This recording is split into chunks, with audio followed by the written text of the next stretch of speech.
Hello everyone, तो अभी हम शुरू करते हैं एवरेज एटॉमिक मास। हम सबने पहले क्या पढ़ा है मास के बारे में, और मास क्या एटॉमिक भी होता है, मॉलिक्यूल भी होता है। अगर हम एटम की बात करें तो वहाँ पर एटॉमिक मास की बात होगी। अगर हम मॉलिक्यूल्स की बात करें मोर देन वन एटम, तो वहाँ पे कौन रिलेवेंट होगा? मॉलिक्यूल वहाँ पर रिलेवेंट होगा।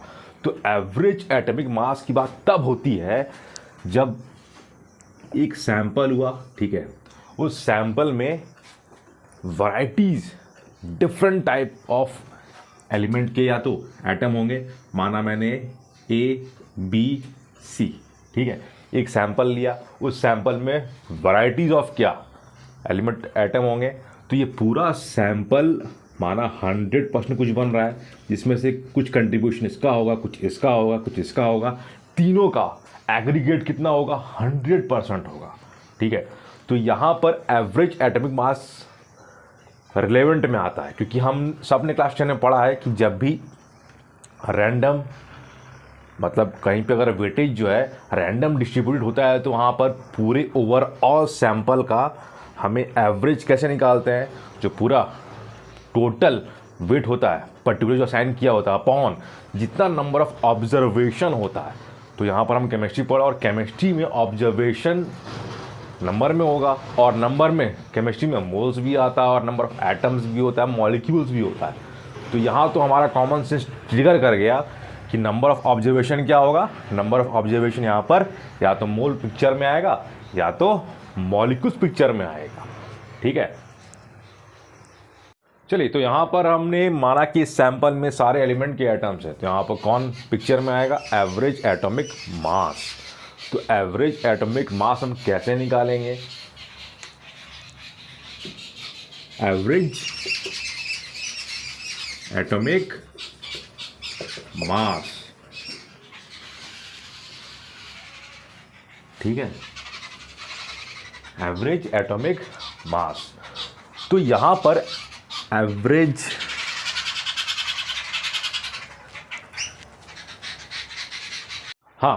तो अब यहां पर एवरेज एटॉमिक मास जो है वो हम कैसे निकालेंगे?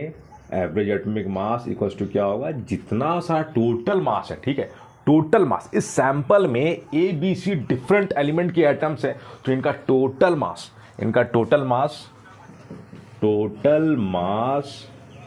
Upon total number of atom क्या हो गया? Total number of atom. Total number of atom किसका एटम? मतलब टोटल एटम्स ए कितना होगा, टोटल बी कितना होगा, टोटल सी कितना होगा। अब टोटल एटम्स की बात आ रही तो पिक्चर में और कौन आने वाला है? मोल। कौन आने वाला है? मोल। तो अगर मैंने कहा कि इस सैंपल में ए जो है वो m1 मास का है विथ n1 मोल, ठीक है। उसी तरीके से अगर मैंने कहा B m2 मास का है विथ n2 मोल, सिमिलरली मैंने C के बारे में कहा ये m3 मास का है विथ n3 मोल। तो यहाँ पर एवरेज एटॉमिक मास क्या होगा? हमने मोल में क्या पढ़ा था? मोल में ये पढ़ा था कि अगर हमें मोल निकालना होता है तो गिवन मास अपॉन जो एटॉमिक मास होता है, ग्राम एटॉमिक मास होता है, इसे हम डिवाइड करते हैं, क्या मोल मिलता है। अब थोड़ा सा मैथ लगाओ, अगर हमने एवरेज एटॉमिक मास को इनटू कर दिया मोल से तो हमें गिवन मास मिल गया ना। तो यहाँ पर हमें इसका असाइन वेट मिल गया, असाइन मास मिल गया। हमें कैसे मिला?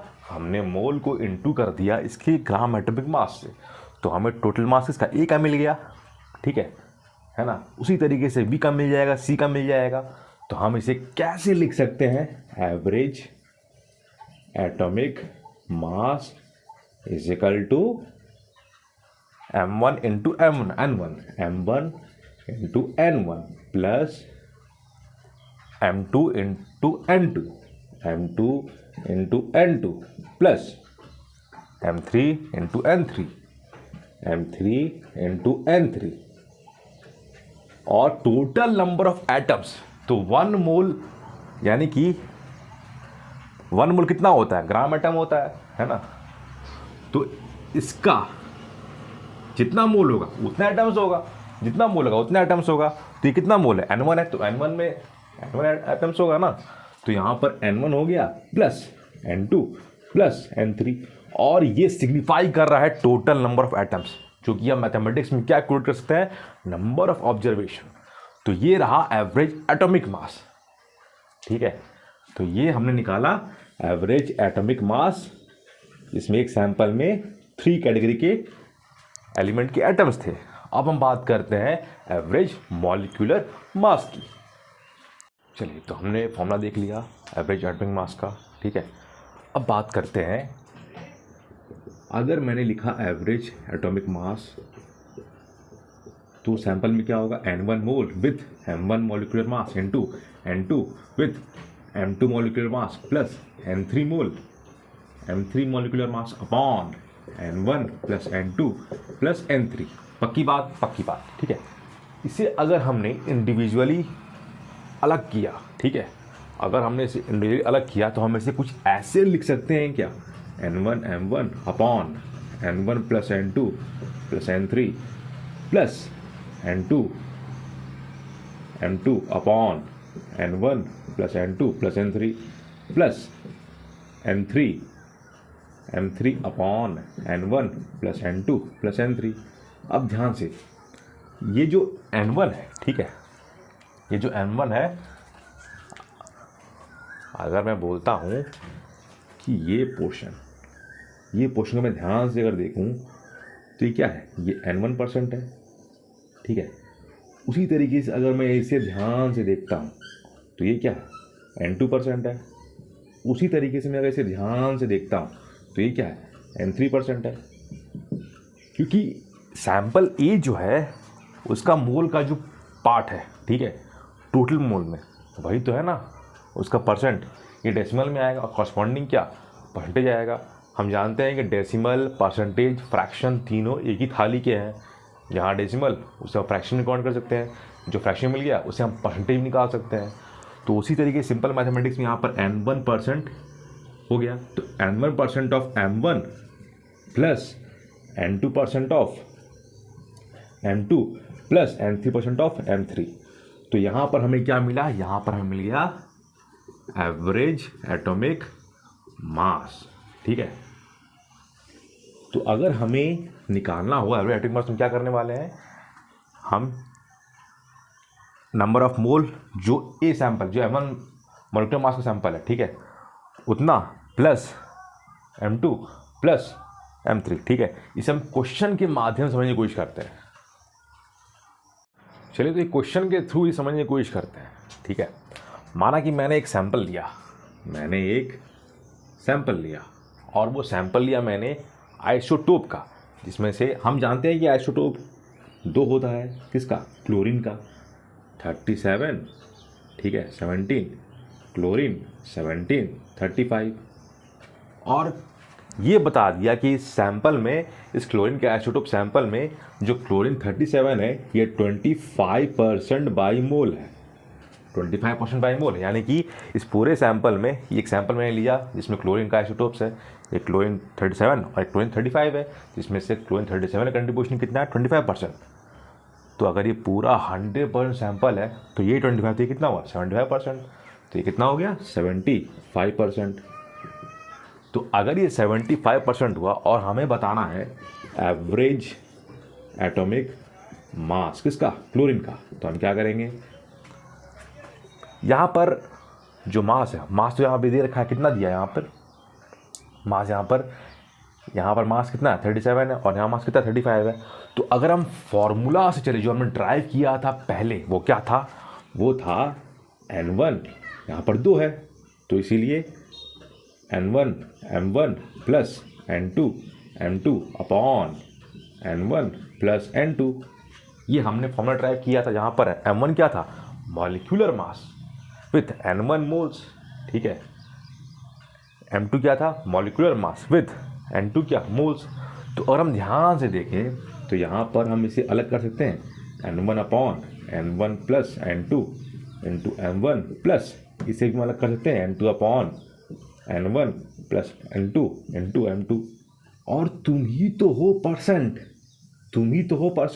कौन सा परसेंट, 25%, कौन सा परसेंट, 75%, ठीक है। अगर मैंने माना N1 M1 वाला कहानी इसके साथ है, क्लोरीन 37 के साथ है और 75% क्लोरीन 35, तो यहाँ पर ये आ गया। और ये M1 क्या है? मास है, ठीक है। M1 क्या है? मास है। तो कौन सा मास? 37। और ये पूरा क्या है? ये पूरा परसेंट ही है ना, ये तो परसेंट ही आएगा ना, ये तो फ्रैक्शन में, तो सिंपल मैथमेटिक्स लगाओ, ठीक है। तो यहाँ पर ये टर्म क्या हो गया? यहाँ पर ये टर्म क्या हो गया? ध्यान से,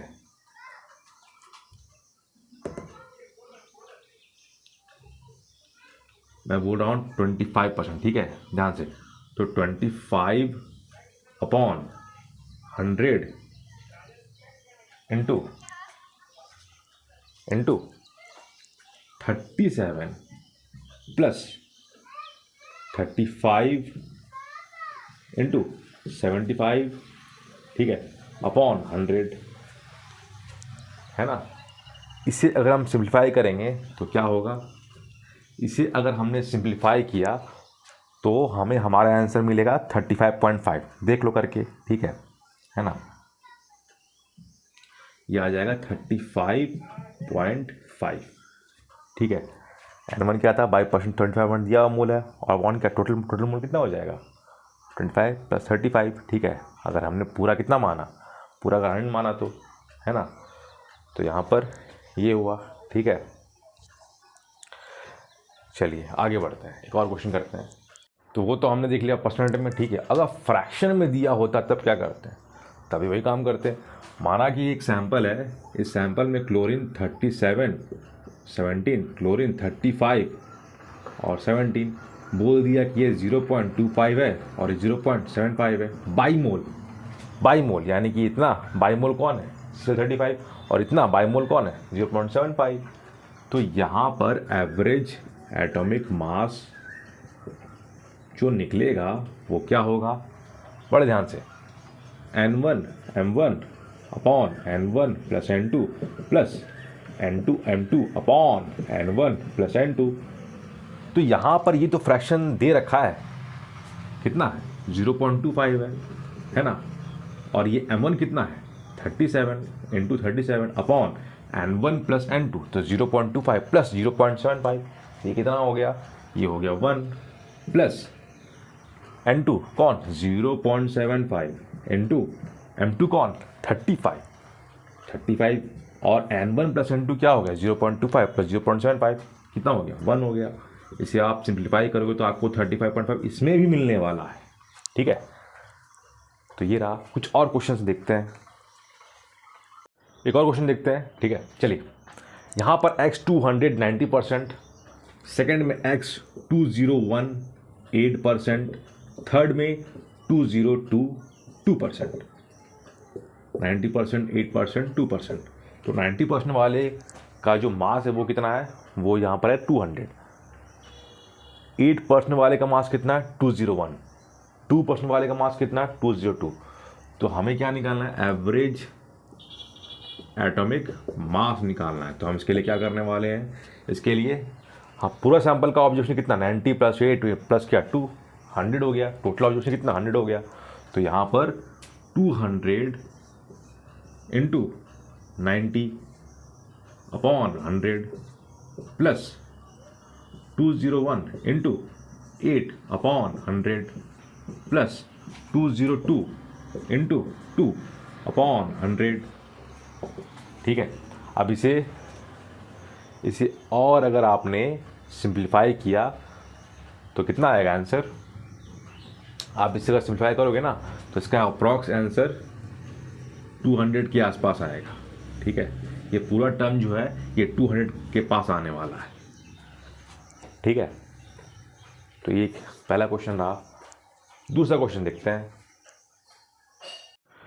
अब यहाँ तो हमने एवरेज मास निकाल दिया, तब क्या होगा जब अगर एवरेज मास क्वेश्चन में दे रखा हो और कॉरस्पॉन्डिंग एलिमेंट के एटम्स का हमें मास निकालना हो, ठीक है। क्वेश्चन समझते हैं ऐसे। अगर माना कि मेरे पास बोरॉन है, बोरॉन का आइसोटोप है मेरे पास B11 और Ba, ठीक है। और मैंने ये भी बोल दिया कि 80% बाईमोल है और ये 20% बाईमोल है, बोरॉन B11 और बोरॉन A। और ये भी कह दिया कि इनका एवरेज एटॉमिक मास जो है वो है 10.8, ये भी बोल दिया मैंने। अब बताना है कि ए का वैल्यू क्या होगा, ए का वैल्यू क्या निकलेगा, ये बताना है। तो ए का वैल्यू कैसे निकालेंगे? हम जानते हैं कि यहाँ पर एवरेज मास का जो फॉर्मूला है वो क्या होगा, वो होगा N1 M1 plus N2 M2 upon 100, ठीक है, ये होगा। और यहाँ पर एवरेज मास का वैल्यू कितना 10.8 है, 10.8 है इजिकल टू 80% किसका है, 1 का है। तो यहाँ पर ये कितना आ जाएगा, ये 80 इंटू 1 अपॉन 100 प्लस 20 इंटू ए, 20 इंटू ए अपॉन 100। तो हमारे सामने में एक इक्वेशन यहाँ डेवलप हो चुका है जिसे हम बोलते हैं लीनियर इक्वेशन। अगर हमने इसे सॉल्व किया तो हमें हमारा आंसर मिल जाएगा। यहाँ करते हैं 10.8 इजिकल टू, ये कितना हो जाएगा,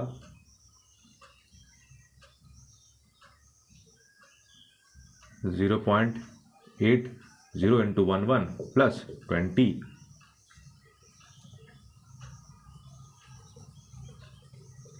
इसे आप काट दो, अच्छा रहेगा, ठीक है। ये काट दिया, यहाँ पर ये काट दिया, तो कितना बना, ये बन गया 0.8 इंटू 11 प्लस 0.2 ए, 10.8 इजिकल टू, ये कितना बना, ये बन गया 8.8 प्लस 0.2 ए।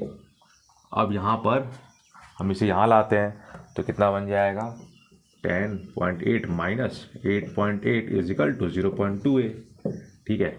अब कितना आएगा, ये 0 आ गया, 2 आ गया, तो 0.2 ए, तो ए का वैल्यू कितना आ गया, ए का वैल्यू आ गया 2 अपॉन 0.2, तो ये बन गया 10, 2 अपॉन 0.2 कितना आया, 20 अपॉन 2 10, तो ए का वैल्यू कितना आ गया, ए का वैल्यू आ गया 10, तो यानी कि ए का वैल्यू यहाँ पर कितना होगा 10, ठीक है। तो ये रहा। चलिए अगले क्वेश्चन में आते हैं। अगर मैंने सिल्वर दिया, सिल्वर का 2 आइसोटोप मैंने दिया, ठीक है। पहला आइसोटोप दिया मैंने Ag107, ठीक है। दूसरा आइसोटोप मैंने दिया Ag109, ठीक है। और बोल दिया कि एवरेज एटॉमिक मास जो है वो है 108.5।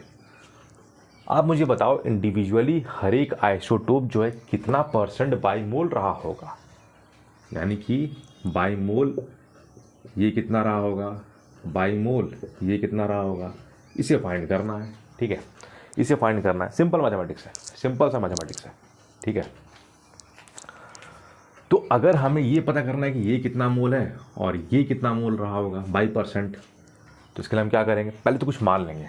अगर हमें मैथमेटिक्स लगाना कुछ मानना पड़ेगा, तो इसे माना मैंने x%, क्या माना मैंने x%, और उस 100% सैंपल में अगर x% ये है तो उस 100% सैंपल में ये कितना होगा, 100 माइनस x, तो कितना हो गया 100 माइनस x%, ये हो गया। और यहाँ पर ये भी दे रखा है कि एवरेज एटॉमिक मास कितना है, 108.5 है, ठीक है। अब हमें सिंपली यहाँ पर अपना एवरेज एटॉमिक मास वाला फॉर्मूला चिपका देना है। वो क्या होगा, वो होगा N1 M1 upon N1 plus N2 plus N2 M2 upon N1 plus N2, ठीक है। अब इसके इक्विवेलेंट अगर हम इक्वेशन यहाँ पर सेट करें तो N1 क्या आ जाएगा, x अपॉन टोटल सैंपल कितना होगा, कितना माना 100 इंटू M1 कितना है 107 प्लस N2 कितना है, N2 यहाँ पर 100 माइनस x इंटू 109 और इसके नीचे भी 100 आएगा ना। तो यहाँ पर हमारा ये लीनियर इक्वेशन बन गया। अगर हमने इसे सॉल्व कर लिया, कॉरस्पॉन्डिंग x का वैल्यू फाइंड कर लिया, तो x मिल गया, तो हमें ये भी मिल जाएगा, है ना। ये हम कैसे निकालेंगे? 100 से माइनस करके। तो इस लीनियर इक्वेशन को सॉल्व करते हैं। सॉल्व कैसे किया जाए? ये सॉल्व कैसे करना है? सिंपली आप यहाँ पर इक्वेशन को फॉर्म करो, ठीक है। यहाँ पर लिखो 108.5 लिख लिया, सिंप्लीफाई किया तो ये कितना बना? 1.07x, बिल्कुल बना 1.07x। इसे सिंप्लीफाई किया, है ना, ये कितना आया?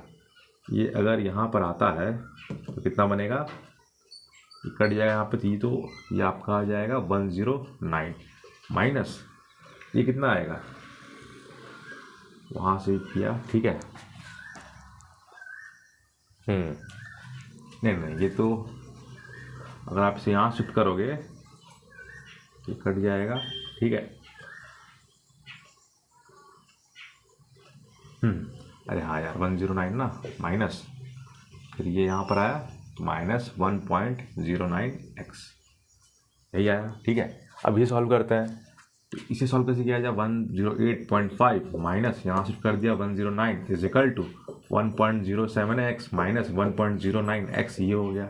अब इसे अगर हम और सॉल्व करें तो कितना बनेगा? ये बनेगा 0.5 is equal to 1.07x minus 1.0, ये यहाँ पर भी तो माइनस आएगा ना, छोटा है ना ये टर्म, तो यहाँ पर ये कितना आ गया? माइनस आ गया, और ये कितना बन गया? 0.02x, ठीक है।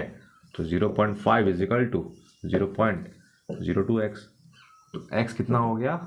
0.5 upon 0.02 is equal to 5 into 100 upon 2 into 10, खत्म। तो ये 50/2 हुआ, यानी कि 25%। x वैल्यू कितना आ गया? 25 आ गया, तो x कितना हो गया? 25%। तो ये कितना हो गया? ये हो गया 100 माइनस 25, 75%, ठीक है। तो यहाँ से हमने ये निकाल लिया, है ना। तो ये रहा एटम का।